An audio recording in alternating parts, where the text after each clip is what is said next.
Kung naniniwala ka sa Diyos, sa Kanyang salita, huwag ka nang tumikim ng alak.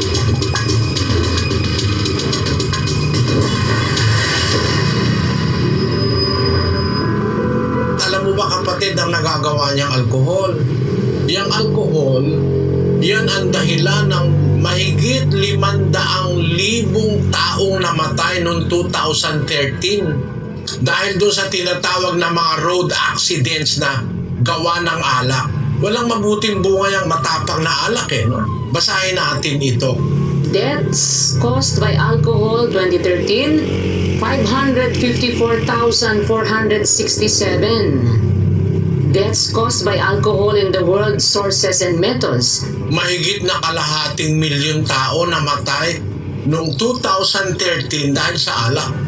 Mga banggaan sa highway, kahit na nga ikaw ay mahusay magmaneho pag ang makakasalubong mo lasing, iiwas ka na aanuhin ka pa. Kaya kapatid, kinalulungkot ko yung alak, hindi aprobado ng Diyos ang paggamit niyan. Dalawa ang alak sa Biblia. Alak na hindi nakalalasing, yung bagong gawa. Parang yung, di ba yung katas nung sa tuba, pagka unang araw, ikalawang araw pa lang, matamis yun hindi naman yun nakakalasing Pwedeng uminom tayo noon. O kaya yung mababa ang alcohol content. May mga serbesa kasi, 4% lang, yun hindi nakakalasing yun. Basta't huwag ka lang iinom ng maraming-marami. Pero, ang masasabi ko sa'yo, yung alak, pagka nandun na 14 na, 17, 20% na, ano na yan, demonyo na nasa loob ng bote.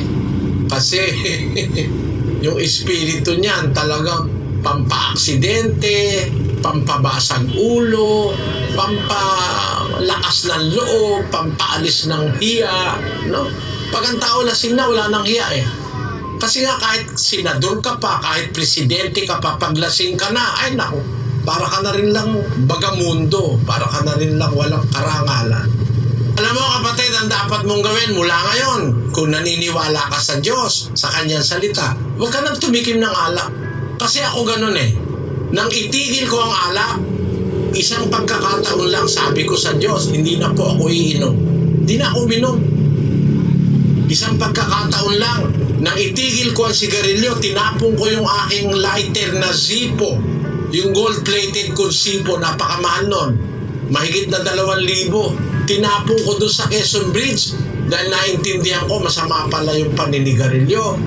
Napakaraming perwisyo sa katawan, ayaw ng Diyos yun. Sabi ko sa Diyos, di na po ako magsisigarilyo. Wala nun, hanggang ngayon di na. Huwag kang papatukso. Pag sinabi mong ayaw mo na talaga, kahit alokin ka, pilitin ka, suntukin ka pa, huwag ka nang uulit.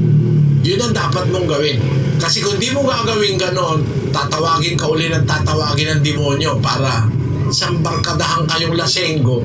Kahit pag-usapan nyo pa ang Diyos, puro naman kayo lasenggo, imbis matuwa ang Diyos, nagagalit sa inyo.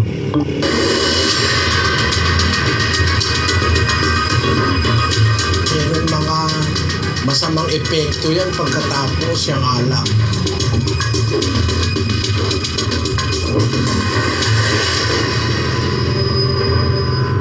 Hindi naman kasalanan na mag-usap ukol sa Diyos.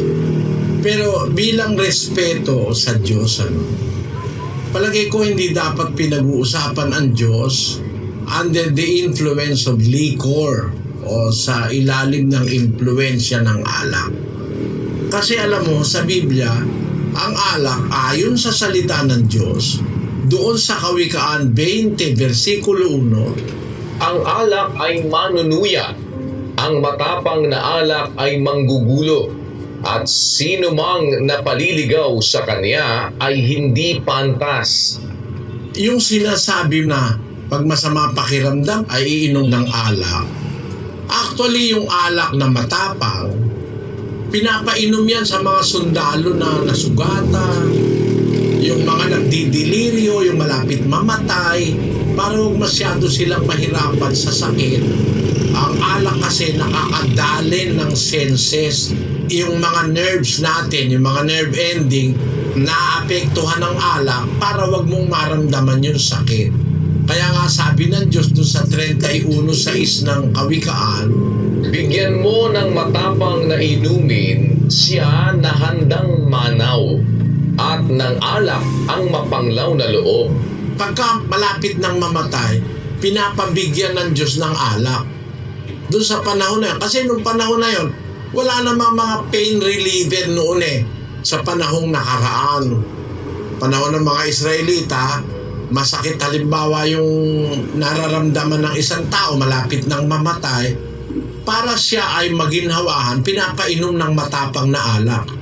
Pero ang matapang na alak, hindi para sa taong malakas, malinaw ang isip, hindi para doon. Guguluhin ng alak ang isip mo kasi ang sabi sa Biblia, ang alak ay manunuya, ang matapang na alak ay manggugulo. Sabi mo, giginhawa ka talaga kasi may alcohol yan Masakit ang ulo mo, minom ka ng alak, may alcohol yan Pero kung nag-iisip ka, yung side effect niyan, unti-unti yung nakaka-addict hanggang maging lasenggo ka na. Basahin natin ang 23:31 ng Kawikaan.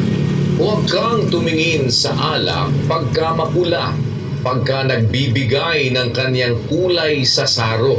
Sa huli ay kumakagat ito na parang ahas at tumutukang parang ulupong. Ang iyong mga mata ay titingin ng mga katuwang bagay at ang iyong puso ay nagbabadya ng mga magdarayang bagay. Oo, ikaw ay magiging parang nahihiga sa gitna ng dagat o parang nahihiga sa dulo ng isang palo ng sasakyan. Kanilang pinalo ako, iyong sasalitain at hindi ako nasaktan. Kanilang hinampas ako at hindi ko naramdaman. Kailan gigising ako? Aking hahanapin pa uli.